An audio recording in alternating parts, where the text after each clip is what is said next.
are you open to another live? Do you want me to wait? Good. I'll wait. Am I live? Hi, live. Okay, so yeah, first one, ask well-planned, open-ended questions. Second one was actively listening to those answers, to what they're telling you. And then we have to understand where people are coming from. This is that empathy, that rapport building. And using feel, felt, found is a great technique on how to take to objection handle, but still come from that place of understanding. So the fourth one, educate. This is another really fun one. There's two parts to it. First and foremost, educate yourself. Talked about this last night in the tools aspect of aligning your activism with your passion and stuff. We need to be educating ourselves. Oh, there was one more person. We're on to number 4, which is educate. First part of that is educate yourself. I'm sure most of you know what it's like to, in the beginning of our activism, of our outreach, to go into those conversations and not be too educated on veganism, and then try to have those conversations. It's actually what holds a lot of people back from going out and doing outreach. It's just this lack of knowledge. Not because you're stupid and you don't know the information, it's just because we haven't taken the time to fully educate ourselves. When we become more professional on a topic, two things happen. We tend to speak more fluently about it, and people tend to take us more seriously. Going back to the sales analogy, when we know more about our product, it's easier to sell it. In the beginning of my sales career, I knew nothing about my product, and it was really difficult for me to sell the product. I still sold it because I found ways to go around things, but when I took the time to educate myself, to read through my catalog, and to understand how this product was made, and what function this product did, and how this product worked well for this summer camp, then I started to speak more fluently about it. My sales started to increase, my job satisfaction started to increase. Same thing happens with vegan outreach. The more we educate ourselves, the more fluently we speak about it, the more we know about certain topics, the easier we're able to handle certain objections, the better we feel, and the more professional and serious people take us. So that's first and foremost, educate yourself. It is okay to not know something. We are actually looked at as more of a normal human being when we don't know something. That kind of another level of eliminating that preachy entitled vegan. There's been times when I've said, hey, I don't know, and I brought someone else into my conversation. Or hey, I don't spend enough time researching that because I focus on the animals and the ethical side, but that gave me a point to go research tonight. Thank you so much. And I'll compliment them for calling me out that I don't know something. But it's what you do next that's so important. It's, do you go learn the information? That's the important part. That's what we need to be doing, is constantly focus on educating ourselves. So, the second part of that, and remember though, that this education is a process though. It's going to take time, and every demo I learned something new. Doggy. I knew we were missing from this table. Fourth one, educate. You didn't miss the cool juicy part yet. The first part is just educate yourself. You heard about that last night. Educate yourself, become more fluent on the topic so you can speak more passionately about it with more conviction. It's just going to help us in our outreach. It's going to help us with our sustaining our energy throughout that activism. The other part is educating them. But as I said in the beginning, it's not just about lecturing and educating them. I'm all about finding better ways that I can do things, more effective ways that I can do things. So I came up with this thing called filling in the gaps, or filling in the blanks, in regards to when we give people information and how we give them their information. And this tactic has worked so well for me in my vegan outreach because it's a very tactful and strategic way to give someone information. So I'll explain. The lecture thing may work. Someone might be impacted and feel really powerful and take the information and make the change right there with the whole lecture model. Or you take the fill in the gaps model, the fill in the blanks model. And what this is pretty much is anytime someone gives you information, tacos everyone. So every time you give people information, or you ask someone something and they give you information, they're gonna give you something powerful, or they're not gonna say something that you're gonna be able to uncover something powerful. Like the instance with the lady in the dairy industry, where she told me a lot about the dairy industry but didn't know anything about what happens to the baby cows. So when people give you this powerful information, when you uncover it, hold on to it, because there is gonna be a more strategic time to fill in the gap, to give them the information, to tactfully put that information somewhere later on in the conversation. So I wanna say 10 times out of 10, if there's a powerful bit of information, I call them little vegan nuggets, if there's a little vegan nugget of information that someone gives you or you uncover, there's always gonna be a better, more strategic time to use it. something that's going to be a little bit more powerful to help them make the connection. And that's where the whole fill in the gaps came into play. So I'll give the example of this lady with the dairy industry. When she didn't tell me about what happens to the baby cows, I could have, this was way in the beginning of the conversation, I could have stopped her afterward and say, oh, and you also, I noticed you didn't mention something about what happens to the baby cows. Do you know what happens? Could have gone down that route, and it may have been powerful. But I kept on to that because I knew that there may have been a better time to use it. I don't want to say better, but a more strategic time to use it, a more tactful time to use it. So I held on to that bit of information, as I do all powerful pieces of information, all those little vegan nuggets. And I was like, all right, I'm going to wait for it. Through better lines of questioning, I'm going to wait for something that's going to be a little bit more emotionally triggering so that I could find that time to fill in the gap. So throughout the conversation, we were really comfortable. It was a nice relationship being built. And so I asked the question, tell me a little bit more about your home life. And I love asking this question when the direction goes that way, because then they start to tell me a little bit maybe about the challenges at home, or what they eat at home, or their current shopping habits, or how many people live at home and how many people they're feeding. So you get to uncover a lot of information. But what started to happen is she started to tell me about her daughter. And she started to get this big smile on her face, and she started to speak with a lot of passion, and she started talking to me about how much she loves her daughter, and she loves her daughter, and she loves her daughter, and it was like all about her daughter, which was great. She started to tell me about how she cares about her so much and wants the best world and the best environment and the best future for her, which were all like, in my mind, I was like, yes, yes. So veganism should be the thing. And then she started to talk to me about how if anything happened to her daughter, it would just completely break her. And I started to see her eyes kind of fill up with some emotion and some wateriness, if that's a word. And so I was like, all right, she's talking about her daughter. She's talking about how she wants the best future for her daughter. And she's talking about if anything happens with her daughter, that it would just break her. So I was like, all right, you have a powerful piece of information. You have a nice little vegan nugget waiting to be used. So let's fill in the gap and use it now. So I thought this was going to be the most strategic time to use that bit of information I was holding on to. She's emotionally charged. She's talking about her daughter, her kid. So, and I'm sitting with information about kids in the dairy industry. So I was like, hey, and I know you had mentioned in the beginning, oh yeah, absolutely. I know you had mentioned in the beginning about it being really difficult for you to give up dairy, but there was something that I forgot to mention in the beginning. I always like to say this, I didn't actually forget. But, I kept on to that for later in the conversation. Said there was something I actually forgot to mention about the dairy industry, because you knew so much about it. So I thought you knew it all. But we forgot to talk about what happens to the baby cows in this industry, and I thought this was a really powerful bit of information that we couldn't leave out. Do you know what happens? And she goes, no. And I was like, well, do you know why cows produce milk? And I went down this hole of asking questions, giving her the chance to fill that. And she knew it. She was like, well, for their babies. And do you know what happens if we are consuming all the milk?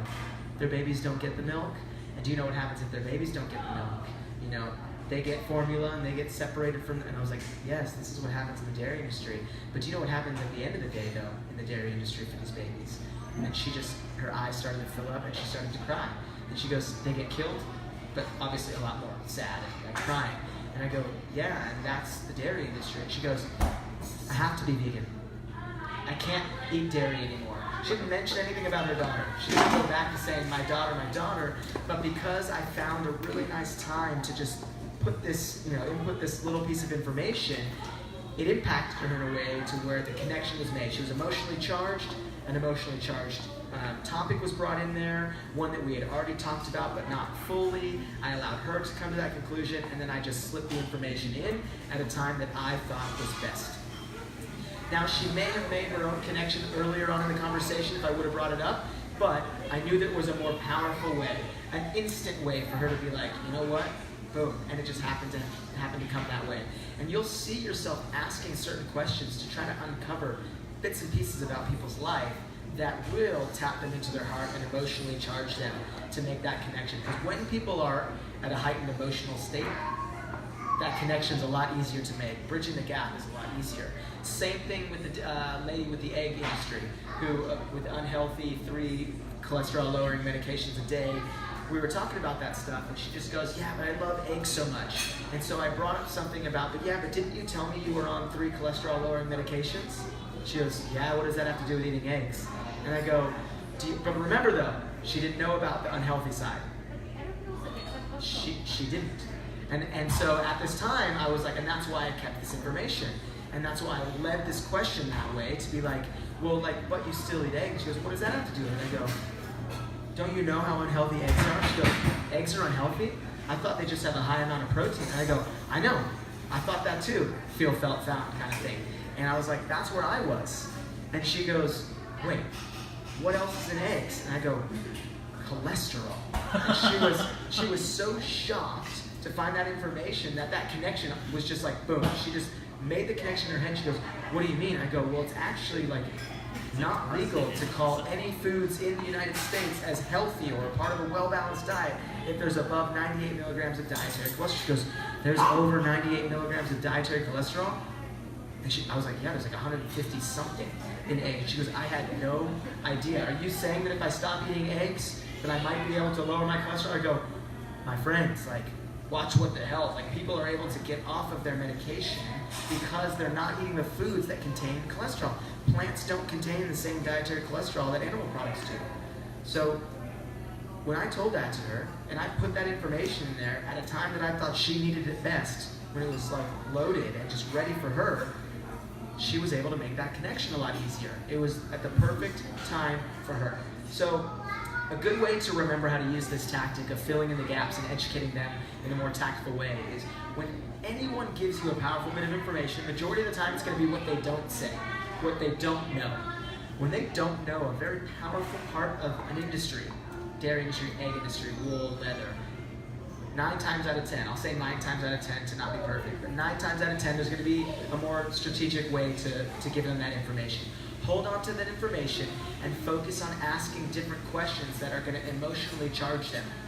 And not in an unauthentic way. Like, I ask these questions truly to educate and inspire them and to get them to think differently. But I also do so in a way so that I can control the conversation and be strategic with it. It's a strategy game. It's a chess game, these outreach conversations. And I want to win these conversations. So there's my ego coming back into it. But I want to save the most amount of animals. And so how can I maximize my time with that person? Because we only have, in an outreach conversation, average 7 minutes with a person. Sometimes they're longer. If you're in an Uber, maybe you got 15. If you're on a plane, you got 4 hours. If you're with a family member, maybe you have some longer time. But we only have a specific amount of time, it's usually short, with people in vegan outreach. And I want to do everything that I can do within that small amount of time to feel like I did it all. Because if I leave that conversation, what they choose to do is up to them. I can't make someone go vegan. We can't make people go vegan. Everyone's got the switch in their head, and when it's flipped on, that's veganism. I can help put their hand to the switch, but they have to flip the switch. So that's my goal, is to do everything that I can do in my power within that small amount of time. That's why I'm always about efficiency and effectiveness. How can I just like take something as simple as education and take it to the next level and be like, well, let's ask some specific questions that's going to get them emotionally charged, and then let's give them that little vegan nugget that I've been holding on to for a while. So do that, try that, it's an amazing thing. It's very hard to focus on like asking questions and listening and understanding and holding on to bits of information, but it gets easy. It gets simple, you find your own little skeleton script that you use in your outreach. It's just the little things that change are the individuals you're speaking with. And the way they answer a question might be different than the other person, but for the majority of the time, it's all pretty similar. Like my outreach conversation script goes like this. None of it is like all the way over here, unless it's I'm talking with a vampire, which it's happened once. This guy's like, hey, I'm a vampire, so I was like, tell me more. What's your day-to-day look like, you know? Or night to night, you know? So that's sort of the thing that goes with that. But the majority of the time, it's pretty consistent if we just continue to remain calm, cool, collected, understanding, and follow these strategies. So this is why it's so important to ask questions. Because if we're not asking these questions, we're not taking in this information. We're not going to be able to uncover this information about this lady's daughter. We're not going to be able to uncover the information that this lady's on 3 cholesterol-lowering medications. I want to know about this human being so that I have all the tools in my tool belt to use with them later on in the conversation to tool them into to build them vegan, you know? I want to have all that information there. So, the last one there. Ask, listen, understand, educate. Inspire. Suspend. And inspire. This is the last one, inspire. This is the call to action. This is the what's next, whatever you want to call it. I call it inspire because it's the inspiration. It's the inspiration to take action. the inspiration to change, the inspiration to do something. And sadly, a lot of the activists that I met around the world had amazing outreach conversations, myself included in the beginning, but I thought every single call to action was just, here, try Challenge 22, which is a free vegan 22-day challenge on Facebook, and with Anonymous for the Voiceless, it's a pretty big go-to on the resource cards that we give. I thought every single outreach conversation was, here, try Challenge 22. I lacked a strong, effective call to action, and I think that is one of the most important things that we need to focus on, is all having a very strong call to action. Because something that lacks a call to action, we have all this information and there's no call to action, or, a poor one, how are we getting inspired? How do we get motivated to do something? Has anyone seen Chasing Coral in here? It is a Netflix documentary. It must be a bad documentary. No one's ever seen it. Or it's just off Netflix now. But, side note, it's a documentary basically that shows how human beings are screwing up the coral reef. I know, it's a very exciting documentary. It's really powerful, it's beautiful. It highlights cinematographers and photographers that have set up these cameras under the water in a way that they're able to do a time lapse on coral reef actually dying. And so it's really, really powerful. So I'm watching that documentary and I'm like, how can I do more for the ocean? How can I do more for the coral reef? And I'm waiting for that call to action, waiting for that inspiration. At the end, it's like, visit www.blah.com. Did I go to that website? No. Because it wasn't something that was holding my hand. It wasn't that call to action that I needed. So what I found in vegan outreach is, since every single person I'm speaking with is potentially different, has a different pain point, want, need, desire, they're gonna need a different call to action. Potentially gonna need a different, specific, custom tailored, neatly wrapped, packaged, present here on the holidays call to action. So what I started to do is I started to custom tailor my motivations, my call to action per individual. So throughout the conversation, I look at it as, this might be a weird analogy, but I look at it as a blank holiday wrapping table. And throughout the conversation, by asking these questions and by listening and by giving this feedback and educating, I'm building this present of this beautiful call to action. And at the end of the conversation, I wrap the present, I put a little bow on it and write their name on it, and I give them this call to action, specifically for you. This is a custom tailored what's next for you and no one else. Now, a lot of the conversations we have on outreach will end in trying Challenge 22. That's a really nice motivator and a solution and a big, it's great help for people, that next step for them. But I wanted to look a little bit deeper, efficiency and effectiveness. How can I leave that conversation feeling like I did everything that I could for them and for the animals? So it all hit me in Seattle with 2 conversations where I needed to start custom tailoring it. I had this conversation with this 14-year-old boy, and great conversation. He had so much love in his heart, was watching the footage, said he was against it, agreed it was animal cruelty, really wanted to be vegan. And I was like, dude, it's time to go vegan. And do you think that's something that you want to do? And he goes, I can't. And I was like, why can't you go vegan? He goes, well, I live at home with my mom, and she hates vegans, and she hates when I talk about veganism. She says she'll ground me if I talk about veganism. She monitors my search history online. She buys all the food. So I was like, dude, don't feel, felt, found in this scenario. This is where I just had to really feel for this kid. And it was tough because at that point, he probably couldn't be vegan. And giving him Challenge 22 and saying, hey, check out these YouTubes, probably wasn't the best call to action. It may have worked, it may have been a step in the right direction for him, but it wasn't me doing the best that I could for him. He needed something specific, custom tailored. So that's when I whipped out my pen. Outreach tip 106, always carry a pen. It's an amazing thing. You never know when you're gonna need a pen to write stuff down for people. So I flipped over one of these AV cards that had a white background, and I was like, all right, my friend, I got some homework for you. And I love saying I have some homework. It's a great tactic. I don't know why I hated homework. I never liked to do homework. But for some reason, it gives people a checklist, some motivation to do something. So I was like, all right, I got some homework for you. And I started to write down these 4 steps for him on the card. Step number 1, and I would tell it to him as I wrote it down. I was like, step number 1, I want you to just believe in yourself. I want you to understand that you're on the right side of history. That how you feel right now is actually how you should be living. Your heart is telling you something. You should be living in alignment with that. All of these people here feel the exact same way you do, and you're part of a massive team of people. I wanted to empower him. I wanted to make him feel not defeated, that he just had to stop that. And then the second one I wrote down is I said, hey, I want you to go home, and I want you to low-key find a way, if it's at a friend's house, if it's incognito browser on Google Chrome, I want you to research everything about veganism. I want you to become a professional or semi-professional on what it means to be vegan. I gave him some YouTubers to watch. I wrote down some websites because most of the time when parents are talking with their kids, there's this power offset to where the parent is like, I know more, I'm right, and you should not talk about veganism.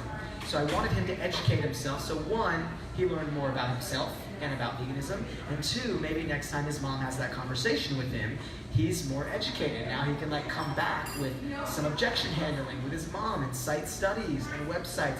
And maybe that opens up his mom's eyes. Maybe that's like, wow, he knows a little bit about this. And then I said step 3, watch Okja, or ask to watch Okja with your mom. Does anyone not know what Okja is? So Okja is a really powerful movie on Netflix. It's like half CGI, half not. Basically where it highlights this girl, the character is this girl and this super pig. And it makes a correlation to animal agriculture and raising animals to be killed. But it does so in a way where you build this relationship and have this connection with this little girl and this super pig, Okja. And then 75% of the movie is this relationship building, and like family and friends are connected, and it's ooh, this and that, and the activists come in there and you're like feeling really empowered that activists are trying to help save Okja, and then boom, you're hit with a CGI slaughterhouse.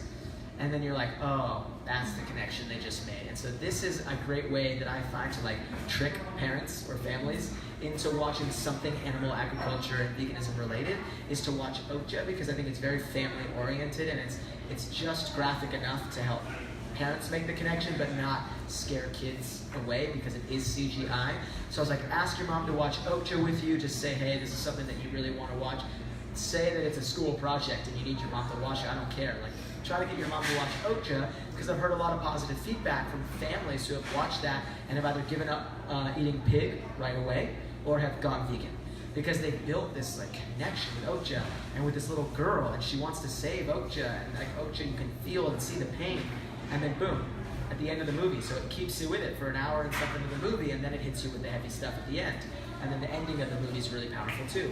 And then I said 4, if your mom has watched, when your mom has watched Okja, talk to her about the health side of things and ask her to watch What the Health or Forks Over Knife. I forgot which one specific I gave him. But I wrote down these 4 steps for him, custom tailored to him. The smile on his face was like, oh my gosh, thank you so much. I have something actionable that I can do now. Not just Challenge 22.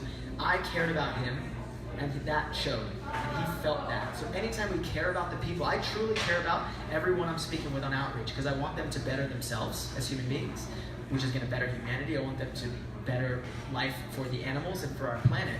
So if I truly convey that, and I take the time to give someone the time and the energy to have that complete structured call to action for them, it's going to benefit the animals massively in the long run, and it's going to help them. People like to have things that are easy for them. We like to hold their hand and make things easy for them. So giving this step-by-step thing was holding his hand and giving him the next step. He walked away like super excited to like go do something.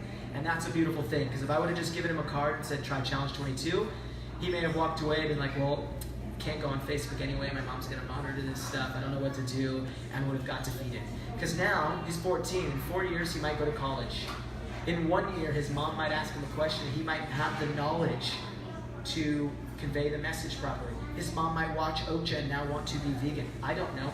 I just gotta do everything that I could do in that moment in time to set him up for success. And the other one that really stuck with me was this conversation with this guy in Seattle, another Seattle conversation, talking about the ethical side of animal agriculture. He was against it, totally didn't like what he was seeing on the screens, but kept on coming back to health. Health, health, health, giving me his whole life story of how unhealthy his family is, how people in his family have died from this disease and that disease, and how he's scared. And I was like, yeah, I totally get it. Health, health, health. What do you think about this? I always like to go back to the ethical side and build that conviction for people. But then, oh, health, health, health. So I was like, all right, this dude, his pain point, his need, his want, his desire is health. So I started to listen to that. And I did, before I end every conversation, I touch back on the ethical side, just to make sure people are in tune with that, and so that I'm promoting my consistent message. But then I go, all right, giving him a Challenge 22 card may have not been the best thing for him. He probably would have put that in his pocket and been like, all right, Challenge 22. But nothing was custom tailored to him. Nothing hit his pain point or his need or his wants or his desires. So what I did is I was like, all right, my friend, I got some homework for you. And he was like, everyone just kind of perks up. Try it tonight. I love it. It works really well. And I was like, I got some homework for you. It seems like you're super interested in the health side of veganism. He goes, yeah, I am. As if I wasn't listening to him throughout the conversation, but it just shows how people truly like to feel listened to. I was just reinforcing that I was listening to him by catering to his biggest pain points. And I was like, all right, I got some homework for you. It seems like you're interested in the health side. I actually went vegan for health to start, and this book changed my life. It's called The China Study. And I circled The China Study on this AV card that I gave him, and I was like, first step, read this book. It's going to change your life. He goes, what's the book about? Because I was educated, because I read it, because I knew what I was selling. I was like, well, the book's about this, the book's about that. It talks a lot about this, and I used some trigger words. I started to say the diseases he was saying that was actually in the book, and kind of, I was like, oh, and it actually talks about how eating a whole foods plant-based diet can prevent, reverse, or treat this disease and this disease. Super interesting stuff. It's in there, so connections are being made in his head. And I was like, once you read this book, your mind's going to be blown, and if it's like me, you're going to be vegan the next day. And then, once you finish with that, there's this thing called Challenge 22. It's got some resources there if you do need an extra step, which you probably won't, because for me, I had enough of a pain point that I needed to take control of my health. Started to cater to his needs. He pulled out his phone, started looking at his phone, and I was like, did I lose him? Like, was this not working? And then he shows me his phone. He's got Amazon Prime pulled up and the book, and he buys the book. No. He was like showing me how proud he was, and he bought the book in that moment. Not saying that anytime you do this, people are just going to buy books and whip out documentaries, but it just showed that this was a tactic that was working. That because I just catered to his specific needs, and I touched into his pain point, and I made the call to action. I don't think veganism is about health or environment. Those are just bonuses. You can have a hamburger once a month, it's probably not going to negatively impact your health. You can have a hamburger once a month, it's probably not going to negatively impact the environment. You cannot have a hamburger once a year and not have it negatively impact the life of a living being. So I always focus my intention on the ethics, but I am tactful in regards to how I steer my conversation and how I sell the lifestyle and how I give people that call to action. So this guy, that book's going to get to his door in 2 days. And he's probably going to at least open it up and read the table of contents. He might see a disease that he wants to and flips to that page. He's gonna look into it. He's gonna read it. If I just gave him this card with a bunch of information, that's gonna go in his wallet like most people do. They just put it in their wallet, and he may never look at it again. Exactly. And because I gave him this custom-tailored call to action, it just set him up for success. And then I gave him the follow-ups, Challenge 22, here's some other videos you can watch, what the hell. But leaving that conversation, he was super stoked and really excited because I took the time to give him something. I was really excited because I felt like I did everything that I could in that short amount of time. And then I left that conversation feeling like, whew, I did what I could. Not just I gave him a card and said, try Challenge 22. The other thing about call to action and inspiration, make veganism accessible for people. Make it easy. Help them. Give them stuff. I've created a Gmail. I'll give my personal Facebook. I created a 7-day meal plan. It's super simple. That literally has the links to recipes to you can't get the excuse about how do I cook or what do I cook. So I'll make it accessible for people and I'll help hold their hands. Come on down. Woo. Sorry. No worries. And I'll make it accessible for people so that they feel more empowered to do something. So you don't have to give your personal Facebook. I haven't had any stalkers yet doing that. I've given an email. I've said, hey, if you ever have questions, here's my email. And people have emailed me. When people feel like they have someone on their team, when they have a support system, it's easier to change behaviors and to start new habits. When we have a workout buddy, it's a lot easier come January 1 to start our workout routine when we have someone on board with us. Like an accountability buddy, I call it. Someone with us doing things that we can hold ourselves accountable and hold them accountable. It takes a lot of pressure off ourselves when we have someone else there. So be that team player for someone. And majority of the time, 95% of the time, no one's going to email you. No one's going to send you a Facebook message. But for that 5%, those are going to be the people that we're really going to want to have that lasting impression on. And those are going to be the people that are going to probably make the change more than the others because they're taking time to say, hey, I appreciated this conversation, I appreciate you, and now I'm actually taking you up for help, for advice, for resources, for what was that book you recommended, or what was that challenge you wanted me to try, and they'll send you that information. And if they start bugging you on Facebook, just, it's easy as that. Make things accessible for people, hold their hands. And the last thing in regards to that call to action, that inspiration, leave people feeling like they can make a difference. It's one thing that a lot of outreachers forget to do, and I was guilty of that in the beginning, is I forgot to really leave people feeling empowered. Because there is that common objection that, oh, what can I do? What does one person do? Look, 56 billion land animals are being killed, what can I do? And they leave still attaching themselves to their current behaviors because they have this unmotivational feeling, this feeling that I can't make a difference, that, oh, there's just a small number of people out here fighting. Have them understand that they have true power. Like, however you need to do it, make them feel like they can make a difference, that one person can make a difference. I always relate it to fish, to eating fish. I think this is the easiest way, sometimes when I'm in this conversation with people, to have them understand that if you eat a fillet of salmon, one fish died for your meal. Cows are a little different, larger animals are different, because people can then use the excuse, well, it took a lot of demand to kill this one cow, it wasn't just me. One fish, one fillet of salmon, because you chose to eat that, one fish died. If you choose to not eat that, you don't demand that, and one fish potentially is saved. And when people see it, when you break it down to that small, little tangible vision, that you have the power to save individuals, that it is so true. I don't, the stats are all out there that like a year of being vegan saves 100 animals, 200 animals. The stats are all out there. I don't look at it like that. I look at it as just like, we are saving animals. That's it. Why can't that be enough? Why do we have to have a number of how many? If it's just one, if I get to save one innocent being, one every year, that's amazing. But I'm always going to strive for more. But really empower people to say it takes one to make a difference. Only one. There's a beautiful story about, it's called the starfish story. Google it. I won't tell it because I get super passionate about this story, but it's an amazing story that just shows how we can make a difference in the life of one individual by just being one individual doing something. And it's one thing to idly sit by and be vegan for ourselves and do that, but when we actively engage, like I said, in helping people come to that same conclusion, I care about the people I'm speaking with. I don't just have it like, I don't get paid for what I do to make someone vegan, or like I don't have this personal satisfaction of, ooh, check another one off the list, another person went vegan. No, it's just creating a better world. And it's creating better human beings, and it's strengthening humanity, and it's saving individuals. And when we can do that, that's what fills me up. But it's about empowering people to believe in themselves, that they have power as one individual. Because it just takes one individual. One person got you to go vegan. You got yourself to go vegan. But something inspired you, and then that turned into 2 people, 3 people, and now it turned into your activist community. And now tonight we'll have 30 plus people at the demo in Tempe. Are we in Tempe? Yeah, in this city, that will be collectively working together to promote the message. And because we will have this collective unit, this community, we're now going to be able to reach hundreds of people tonight. But that wouldn't happen if it didn't start with one person that either motivated you to go vegan or motivated you to get active. So I always leave every conversation doing outreach on the streets with giving them the custom tailored call to action, but then also giving them just a nice little like, hey, believe in yourself, you actually do have true power to create change. Because if it was any other social justice movement, women's rights, planetary rights, like one person still has the power to not contribute to these industries, to not support these industries. So that should be enough for people, but sometimes they just need that positive reinforcement. So give it to them as activists.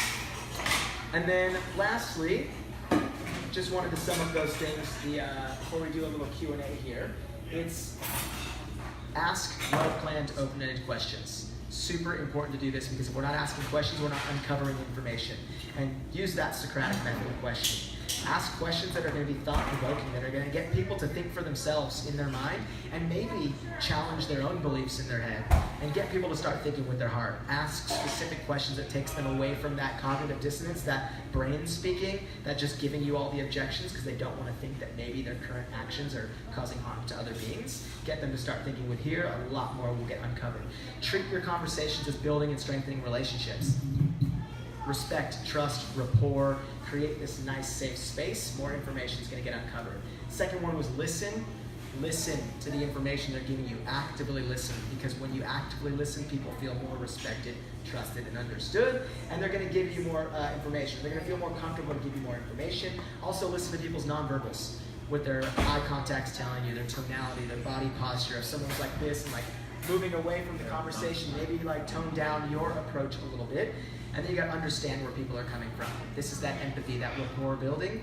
Put yourself in their shoes, because no one in here was vegan overnight. We already are vegan their entire life. So we all used to be in that position to that bystander that we're speaking with, doing our public vegan outreach. Put yourself in their shoes, that makes them feel not alone. And remember, use the feel, felt, found. Google that. It's an amazing strategy for how to handle objections and still provide them the solution without losing it. Because sometimes I just want to lose it when someone gives me the plants feel pain over and over. But feel, felt, found is great.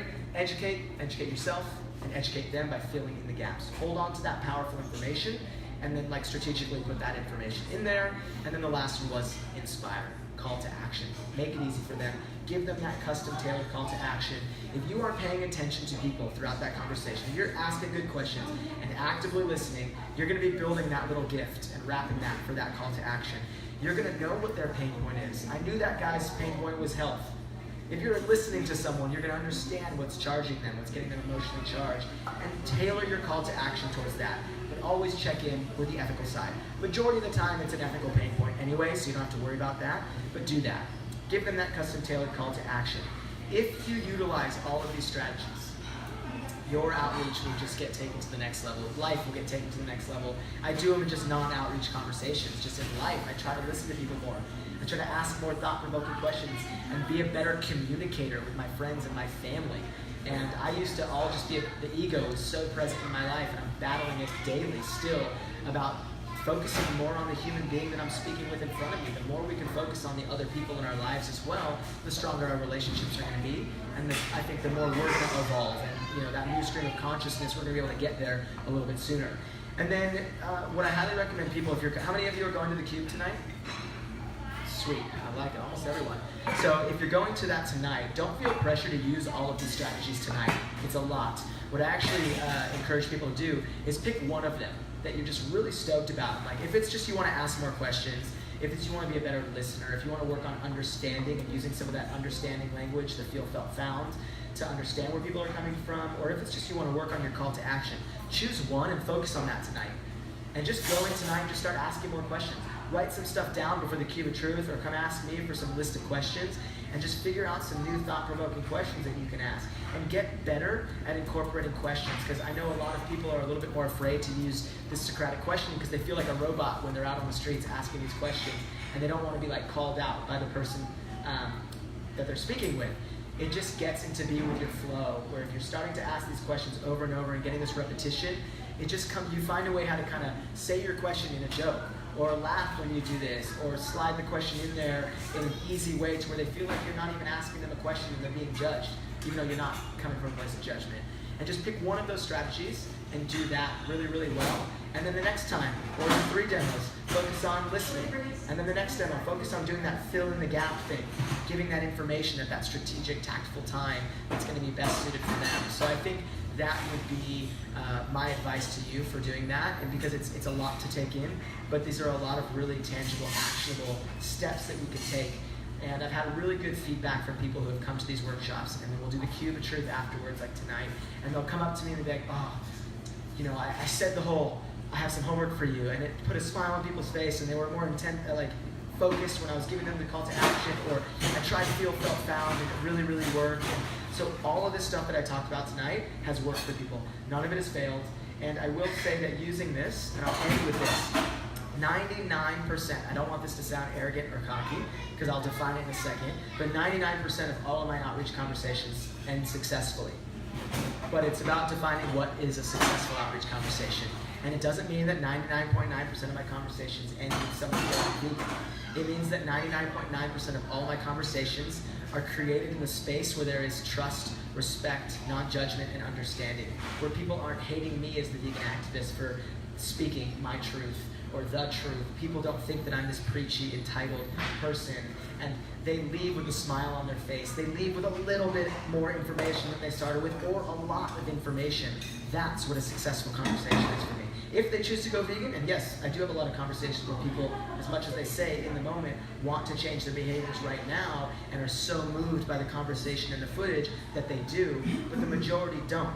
It's about helping people on that spectrum. You can use the 100-point system, where 100 points is vegan, and 0 is not. 0 might be the Australian cattle farmer that I had a conversation with in Iceland. And our goal as vegan outreachers might just be to give people 5 points that day. Maybe we're there on someone's journey to where we give them 20 points. Or maybe they're already at 80 points and they've watched Dominion and they've watched this and they've seen what happens and they've seen a slaughterhouse truck drive by them on the freeway. Maybe they're at 80 points and we give them 20. And that's their connection in the moment. Or it's the peeling back the onion. The middle of the onion is veganism, and maybe our job is to just pull back the first few layers. So whatever we can do, we should just be doing to the best of our abilities. And understand that success isn't defined as if someone goes vegan. That's amazing. And that is successful, yes. But success should be looked at as how much we give to the other person and how much of a relationship gets built. And when they leave that conversation, do they have a nice taste in their mouth or a nice picture painted of what it means to be a vegan activist. And so I also end, the last thing I'll leave you here with is, I start everything with a hug. I end the majority of my outreach conversations, even with random people on the street, with a hug. Don't try to hug people if the conversation's not going well. I've tried it, it doesn't work. I was like, come on, hug it out. They're like, nope. So it doesn't always work, but most of the time I'll get their name and shake their hand, but I'll just be like, hey, I'm Josh, I'm the hugger, and they give me a hug, and it's amazing. And what this does is, one, it sets me up for a successful headspace for the next conversation, really puts positivity into my mind and sets me up for another successful conversation. Two, it puts a smile on their face. Like in the beginning when everyone did the hug, everyone had a smile on their face. Now this person's leaving the conversation like, I just stopped on the street, watched slaughterhouse footage, talked with a vegan activist, and now I got a hug and I'm smiling and walking away. I also want to paint a positive picture as to who vegan activists are. Because I think if we can paint this positive picture, people are going to see us a little bit differently. And if they see us a little bit differently, they might take us a little bit more seriously and understand that we weren't perfect. I used to hunt, I used to fish. That we're not these perfect individuals, that we're just people that woke up and had this moment in life when we changed our ideas, our behaviors, and wanted to do something that's beneficial for ourselves, the planet, and for the innocent beings that we're killing each year for food, and for clothing, and for all that stuff. So do that, empower people, empower yourself, and just understand that success isn't defined whether or not someone leaves going vegan, because a lot of activists that I've dealt with, that I've had these conversations with, feel really defeated when people aren't leaving their conversations going vegan. I was like, do you know how hard it is to get someone to go vegan, and you just met them on the side of the street? That's always the goal. I want the world to go vegan overnight, but I also am a realist and know that's going to take time. And just what can we do as activists that's going to set people up for success and going to give them all the tools that they need, because we want people to make their own connection. I don't want to tell someone what to do. I want people to make their own connection, because that's going to be sustainable veganism. That's going to be them making their own connection and feeling empowered. So use all this stuff. Like I said last night, if you ever have questions, message me online, talk to me today before the queue. I think we're going to get some lunch afterwards as well. Feel free to come with us for that too. And I think that's it. So thank you very much, everyone, for coming tonight. Today, it's definitely not my time. So now, Q&A. If anyone has any questions, we can do that. Yeah. I had a number that's stuck in my head. I had somebody tell me, I have made my peace with what I do. Nothing you can say will change my mind. And I can't get that out of my head. So, for those of you that didn't hear that, it was the objection that I have made my peace with what I do. Nothing you can do will change my mind. So apathetic. Very they just have lost all care. So there's a few ways that I would approach this one. So one, going along with minimalism, and I always think that there's times to end these conversations on the street. When it's not adding value to yourself or to the demo, and you've talked about this with someone, it's gone back and forth, and they keep giving you this objection, it might be time to end that conversation. But something that I've been doing recently for the apathy side of it is, it's not that they don't care. It's that that love, that compassion is suppressed. If like I said in the beginning, if we have love for one human being in our life, we have the capacity to love all beings. It's just because of the society we live in, because of this culture. I grew up thinking I needed to kill animals. Hunting, that was my thing. But I still would go home and roll around on the floor with my dog and say I loved animals, and then eat chicken and pet my cat until I have these sort of aha moments, whereas I do have the capacity to love. It's just that I'm conditioned to only see certain species as food and certain species as companions. So in this case, I would really try to talk with this person, and most of the time they'd be, well, I just don't care, or nothing you can say or do is trying to change me. I would say, hey, I'm not trying to change you. my goal isn't to change someone. My goal is to just educate and inspire, and hopefully have you leave with just a little bit more information about this than you started. That's a really great transitionary line to use, just to get them thinking, and then that's how you can kind of end the conversation. But something that I would do in this case, it's the, hey, nothing you're gonna do is gonna change it. I made up my mind, I don't care. Well, when did you stop caring? It's a really great question to ask. You might get a more defensive answer to that because you're calling out someone's sort of compassion, or so an easy way to do that is, when did you stop caring about animals? Or when did you lose the compassion for animals? And this might get them to think a little bit differently, because then they're gonna be like, what do you mean I don't care? Like, I didn't say I didn't care, I just said I made up my mind. Well, what did you make up your mind about? And you can ask that question, flip it right back to them. Because most of the time they're being vague. They're not giving you the info because something deep down inside, they're afraid of something. It's the fear of something. I truly believe we all have it within us. It just is going to come out at different times. And that switch in the head is, everyone has the capability of flipping that switch to accepting veganism as a current behavior for themselves. It's just when that switch flips and how that happens. Because I'm sure that person has loved an individual, an animal in their life. Maybe they love their iPhone. I don't know, if you love something in life, you have that capacity, you know the feeling of love. So when did you stop caring? When did you lose compassion? Or what did you make up your mind about? It's a little bit vague. Tell me a little bit more. But then just end the conversation. There are so many people out there that are open and willing to listen and have a conversation. The majority of all conversations at Cubes are pretty good. People are pretty open. We pre-qualify them. They choose to stop on their own to watch this footage. We don't say, hey, come watch. They've chosen to stop and watch, and then we can engage. So there's always going to be someone else. We'll get them later. That's my thing, is we'll get them later. Whenever all their friends are going vegan, and they feel weird and they feel like the outcasts, are going to realize, well, I don't have to worry about ostracization because I'm ostracizing myself. Exactly. Question here. Building up on that, when I went back home in South Africa a few weeks ago, we went to go visit an animal sanctuary there. So, there's some pigs, etc. So I was with a group of friends. Yeah. And so the next day, when we were traveling to South Africa, then for breakfast, they kind of ordered a vegan breakfast. But one of them ordered like bacon for breakfast, right? So in the corner of my eye, I was like, didn't say anything. But then after that, he came and he spoke to me, and after breakfast said, "Oh, I'm sorry if I took bacon for breakfast. I hope I didn't make you feel bad." So I just told him I don't feel bad or anything. If you're gonna say sorry, then this is to the animal, not to me. Yeah. But the thing is, the question I guess I have out of that is like, what I was thinking in my mind is like, what is it that prevented that person from making the connection when all the others, they made that connection? You know what I'm saying? Yeah. What is it in there that maybe I'm missing in communicating to that person? I don't know, like sometimes you hope some people get it, but then they still don't make the connection. When you face those kind of situations, what do you do? What you think you do? Yeah. I'm a special case because I don't sit at tables where animal products are being served, so I never really have people eating animal products in front of me. But what I would do in that situation, I don't think you should put a lot of pressure on yourself and think that it's something you're doing wrong. I think if you're having open communication and dialogue with your friends, and it seems like you had enough to where everyone else ordered vegan and supported that I don't think we know enough about the human brain to understand why people are not able to make the connection. I've had some of the most powerful conversations in my life watching a big screen TV, 40 plus inches of a cow being slaughtered, and people making the connection in their head, but still something prevents them from making that connection. I think a lot of it's fear. I think a majority of it's just conditioning. Like my grandpa, who's 87, has 87 years of conditioning of eating certain foods, and that just being his lifestyle, and that's what's convenient, that's what pleases his palate, that's what he likes to shop for in the grocery store, and what his habits are like and his schedule. I think what it comes down to is constantly checking in with people and just asking different questions that hopefully are going to get people to think differently. And by being a positive example, so that's why I always say that let your actions speak louder than words.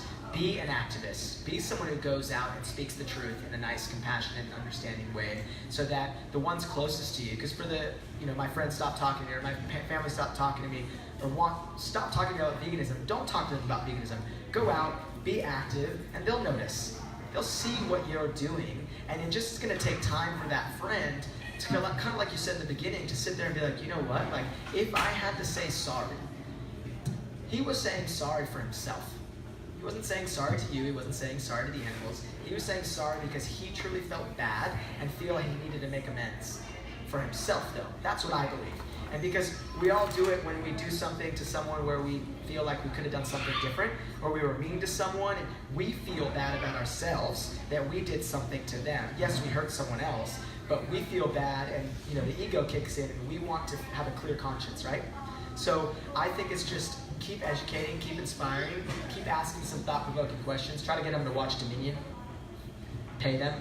I'll give you $25 if you watch Dominion with me. Like, I don't know, do something. Get creative, and just don't put too much pressure on yourself as be like, is it something you can do?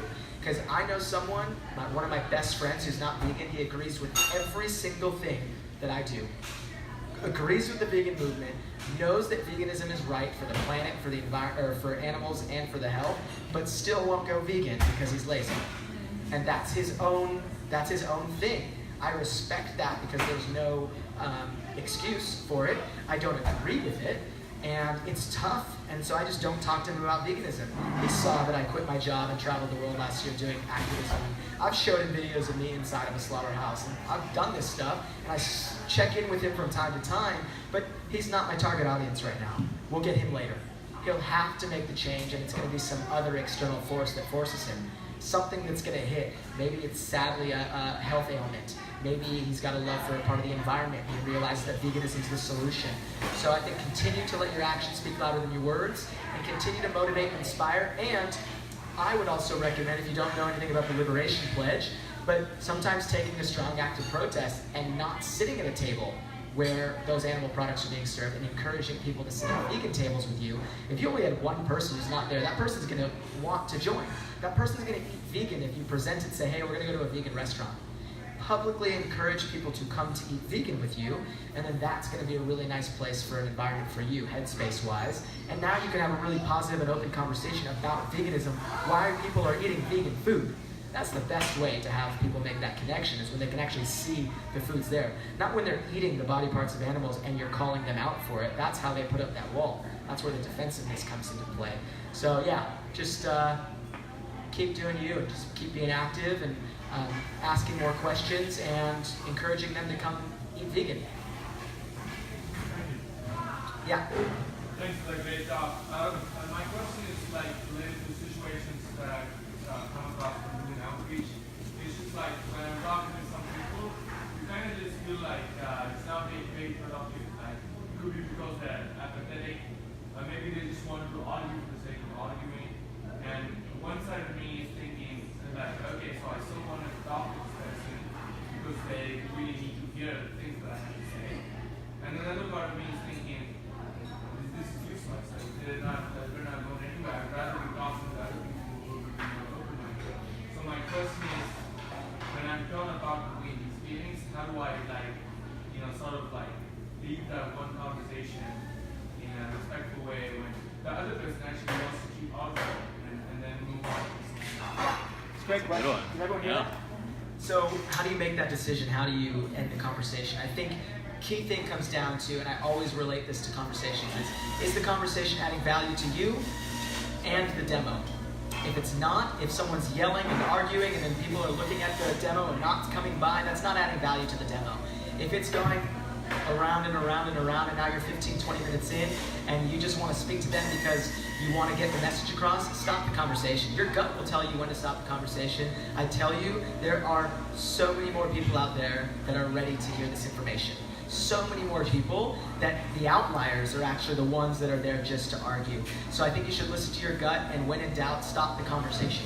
100%, you're not doing the animals a disservice. You're not failing the animals by stopping that conversation. And majority of the time, they're just not meant to hear the information from you. They're going to hear it from someone else. The same way with talking with family and friends. Majority of the time, family and friends need to hear it from someone else, not from you. So if you're going end over end and it's not coming to a solution, and whatever you say is not working, don't stress yourself out. Coming to the sustainability aspect that I talked about last night, we got to be utilizing our energy effectively. We can't be exhausting our energy in these conversations of this end around with this person who's just there to get a rise out of a vegan. You know, if it's innocent ignorance, which you'll be able to smell out, then have that conversation. Handle every single one of those objections. Make it a 45-minute long conversation. If they're asking these honest questions, do that. But so how would you end it? Most of the time, you're going to be like, okay, they've been talking for 2 minutes, so I need to get them to stop. So let them finish what they're saying. Let them. Unless it's like on a 10-minute tangent, you might need to, interrupt here and there. Which be like, hey, I totally understand where you're coming from. If you had some of those thoughts, be like, hey, I used to think that way as well, but right now, for some reason, it doesn't seem like we're seeing eye to eye. Did you have any other questions? I really want to get back to checking in with the group over here. If you're on a cube, just say, hey, I want to check in with my volunteers. Even if it's not your volunteer, be like, hey, I want to check in with the cube. And be like, if you have any other questions, let us know, but I got to get back to checking out the demo here. Hope you have a great day. Simple as that. It's like, hey, I appreciate this time. We're not seeing eye to eye right now, and I would love to have this discussion, but it's not seeming, maybe make a joke about it. It's not seeming like we're getting anywhere right now, which is okay. But just hope you have a great day. And just end it compassionately and positively, and then just turn around and walk away. And I think the funniest thing that I realized, because I always, to overcome a fear, I try to find the worst case scenario in that moment. And so when I was getting into vegan outreach, I was like, all right, what's the worst case scenario? Like, what could I do? I was like, all right, just turn around and walk away. So if in a conversation, worst case scenario, if someone's yelling at you or you don't like the conversation, you don't have to say anything. They might look at you super weird and like try to say one more thing, but if you know that that's the worst case scenario, that's a beautiful thing. Like, that never happens. You can always end a conversation in a positive way, even if someone's yelling at you. Just be like, hey, we tend to. I don't know why the energy is getting, is rising up here. This wasn't meant to be that kind of conversation. I hope you don't feel offended or judged. That wasn't my goal here. But I hope you have a great day. And turn around and walk away. Any other questions? Yes. Not really a question, so much as a comment. I know when I went to my husband the first time he started, even before I was going vegan, the first thing he did was argue about he wasn't going vegan. And I'm like, when did you come into the conversation? And I realized that he was arguing with himself, not that he was arguing with my choice. Yeah. Because as soon as I made a choice, I made everybody else's own choices still aren't that. Sure. Any other questions? I did want to add one more thing that I think is really important for the cube tonight. It's, I don't know why I took this out of this talk, but it's, should we bring up the V word, and when should we? V word being veganism, not vegetarianism. And a lot of activists ask me, like, hey, when I'm doing vegan outreach and I drop the V word and I say vegan, it scares people. People turn around and leave the demonstration. And I do think that, because they were like, oh, should we be using it? Should we be saying plant-based? Should we be doing this? I think we need to be normalizing this word within activism as well. It's the only word the animals have. They don't have vegetarianism. They don't have plant-based. They don't have Meatless Monday. They have vegan. And that word already is getting hijacked. So we need to be continually showing this word as a normal thing to say. But I do think that there is a more strategic time to use the word, and something that actually creates a really safe space in the convo. So don't just, when someone's watching the computer screen and you rock up and you go, hey, have you seen this footage? We're showing vegan stuff. Like, I wouldn't recommend doing that out of the start, because that's when someone's just going to be like, and they're going to walk away. So I think it's pretty tactful to use the V word, but we should be using it. We should be normalizing it. So 2 questions that I asked that, I don't know why I took this out. They work so well for me to bring up the word vegan. So, because for like 3-4 minutes of the conversation, some people don't even know that veganism is even present. I'm asking some really good questions about how they feel about this footage they're watching. They're making assumptions. But about that time when I ask if they eat animals, after that, I say the first question is, do you know what veganism is? Or are you familiar with veganism? And this is the, yes, I know everyone's familiar with veganism, but this is a non-judgmental, non-assuming question to ask, because the majority of the time they're going to go, yeah, I know what veganism is, but you didn't assume. You didn't come out hot with the vegan word and assume that they knew what veganism was and that it's this normalized thing. You wanted to see what they thought. Because every once in a while you might get someone that doesn't. Maybe they just thought vegetarianism was it, and then you can educate there. And right after that, I ask the question, and what are your thoughts on veganism? Before they have a chance to answer that and go, hey, and I love honesty. that usually gets a little bit of a laugh because they're like, oh, honesty then, I'll tell you what I feel about veganism. And so what these questions do, one, it brings up the word.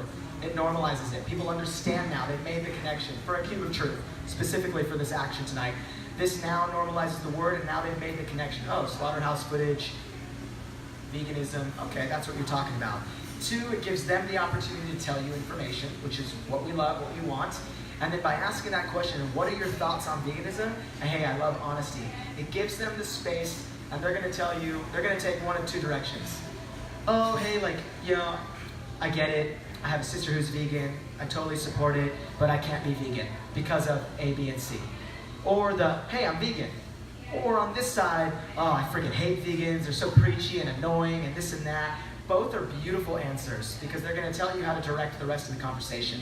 When someone gives you that they're upset with vegans and they don't know this and that and they think veganism is wrong, well, hey, like, what sort of bad vegan did you speak with in your life? You know, you can make a joke, or you can just say, well, what sort of experiences have you had with veganism? And tell me a little bit more, like, what challenges did you face? And on this side, if they say, hey, I had a sister that was vegan, or I tried veganism in college, it's now your line of questioning is, oh, well, that's amazing. Why did you go vegan? And what stopped you from being vegan? What challenges did you have? Both answers are going to give you a really nice sort of direction to take in the conversation, and it's going to normalize the word, and it's going to allow people to hear what's coming. So I just wanted to add that in there. Other than that, if you have any other questions, let me know. If not, oh, you have one more question? Yeah.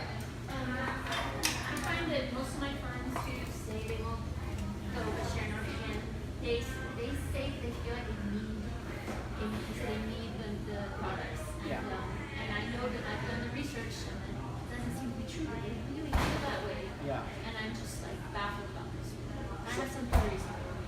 So how to handle if people feel like they need to eat animal products. So the studies are there, it's not a need. And I will preface that I'm sure that we have so many people in this world, I'm sure that there is a very, very teeny small percentage of people in this world somewhere that can't be vegan.